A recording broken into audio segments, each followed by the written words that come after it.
you may not know the names Creedence, Clearwater Revival, or John Fogerty, but I can just about guarantee you know the music.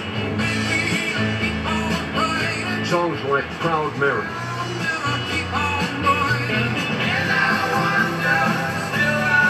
Who'll Stop the Rain,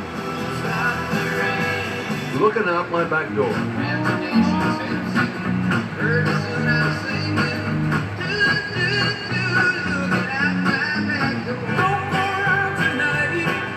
and Bad Moon Rising are as popular today as they were when they first hit the airways almost 50 years ago. If John Fogerty had only written Proud Mary and stopped there, it would have been an impressive feat. Rolling Stone magazine calls it one of the greatest songs of all time. Both the original and Ike and Tina Turner's unforgettable cover version won Grammy Hall of Fame awards. And if you still turn on the radio, you're pretty much sure to hear some version of that classic song. But John Fogerty didn't stop there. In 1969, Fogerty and his band released 3 hit albums featuring a string of top singles, selling more records worldwide than the Beatles.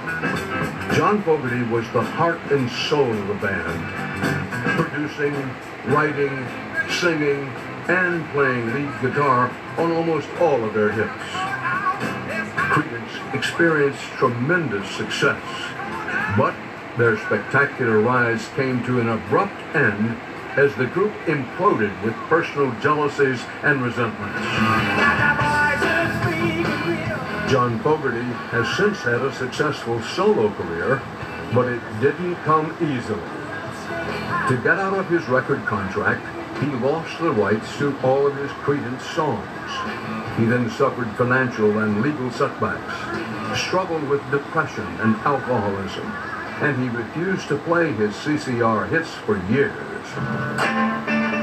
But with the help of his wife Judy, he has not only made an impressive comeback, he has reclaimed his brilliant legacy.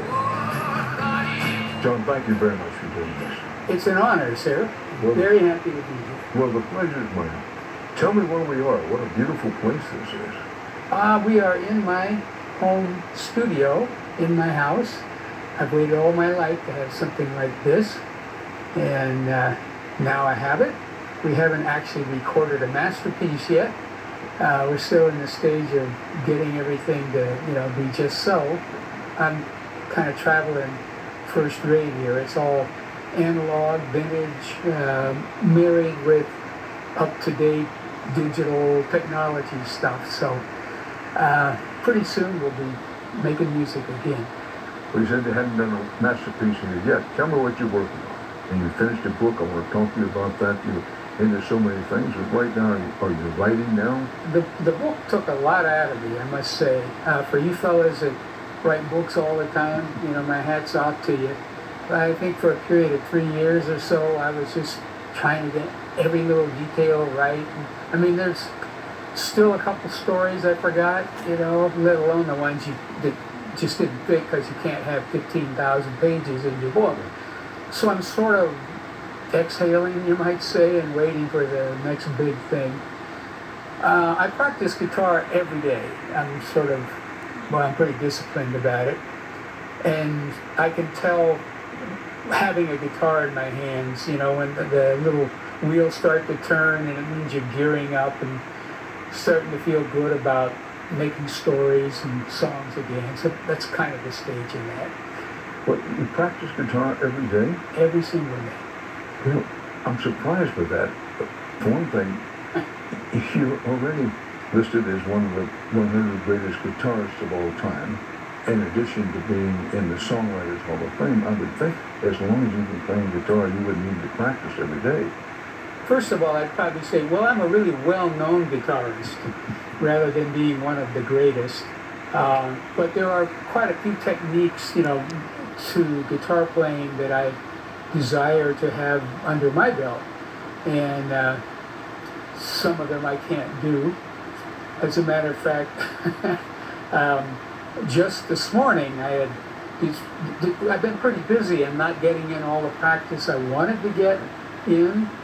And I noticed a few days, usually I'll wake up 4:30, 5 o'clock and get in some practice before taking my daughter to school and before the house wakes up and all that.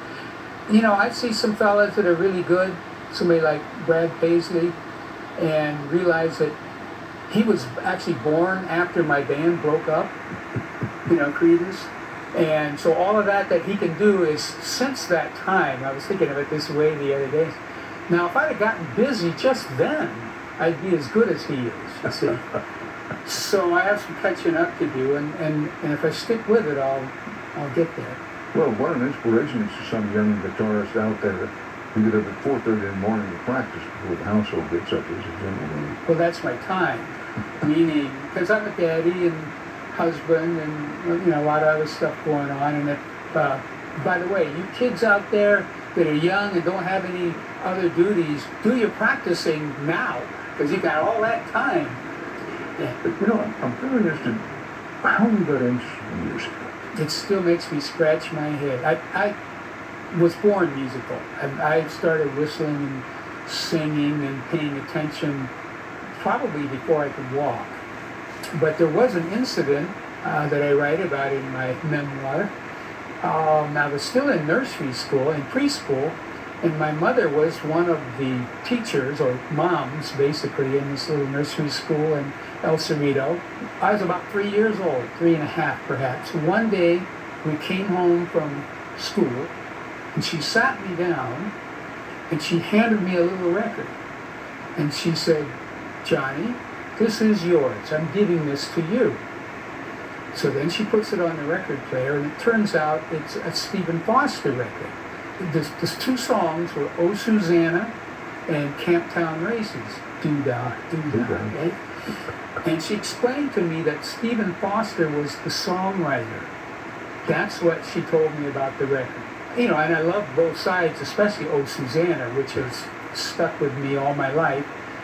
And I think, you know, hearing that little bit, that little tale of Stephen Foster as a songwriter sort of made me focus on his territory, meaning that sort of music, which we probably now could call Americana.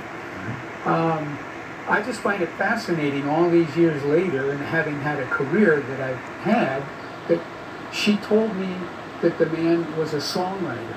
I mean, that's just very unusual, I think, and certainly made me notice other songs that Stephen Foster had written. It was only years later that I found out that he was actually America's first professional songwriter. He chose to, probably just because he had to, he chose to try and earn a living that way. You said